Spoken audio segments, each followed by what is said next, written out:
মোংলার বৈদ্যমারী বাজারে ধানের শীষের বিশাল প্রচারণা মিছিল। শেখ তাইজুল ইসলাম, মোংলা উপজেলা প্রতিনিধি।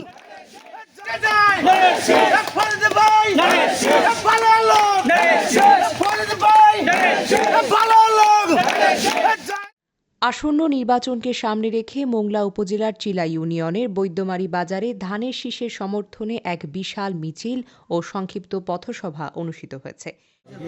আপনারা নিশ্চয় অবগত আছেন, বিএনপি কোনোদিন পিছনের দরজা থেকে ক্ষমতায় আসেনি।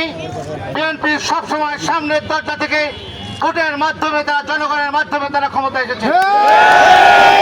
তাই আপনাদেরকে আহ্বান করব, আপনারা জানেন দীর্ঘদিন এই জামাতে ইসলাম যারা আমাদের ভোট নিয়ে তারা মাতব্বরি করেছে এবং আমাদের ধানের শীষের মার্কা তারা নিয়ে তারা নির্বাচন করেছে।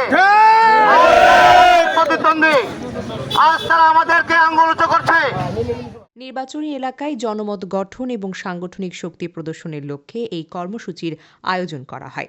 বৃহস্পতিবার বিকেলে বৈদ্যমারী বাজারের প্রধান প্রধান সড়ক প্রদক্ষিণ করে মিছিলটি।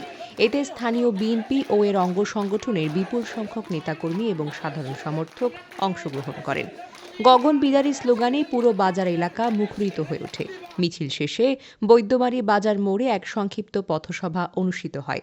পথসভায় বক্তারা ধানের শীষ প্রতীকের পক্ষে ভোট প্রত্যাশা করে বলেন, জনগণের অধিকার ও গণতন্ত্র পুনরুদ্ধারে সবাইকে ঐক্যবদ্ধ হতে হবে। আমরা মাঠে শান্তিপ্রিয়ভাবে নির্বাচন করব, মাঠে থাকবো, সেই জন্য আন্দোলন করেছি।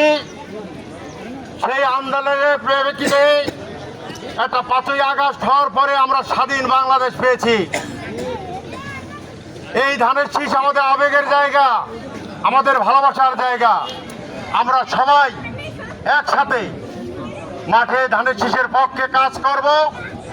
দেশের উন্নয়নের জন্য আমাদের এই ধানের শীষের পক্ষে আপনাদের সবার কাজ করতে হবে। প্রচারণা মিছিলে নেতৃত্ব দেন মোংলা উপজেলা বিএনপির সাধারণ সম্পাদক আবু হোসেন পনি। এছাড়া উপস্থিত ছিলেন চিলা ইউনিয়ন বিএনপির সভাপতি মোহাম্মদ ফারুক হাওলাদার, সাধারণ সম্পাদক মোহাম্মদ কাজল খান, মোংলা উপজেলা যুবদল নেতা মিঠু ফকির, সাইফুল শিকদার, ছাত্রনেতা নাসির মোসালিল্লাহ সহ বিএনপি ও অঙ্গ সংগঠনের বিভিন্ন পর্যায়ের নেতৃবৃন্দ।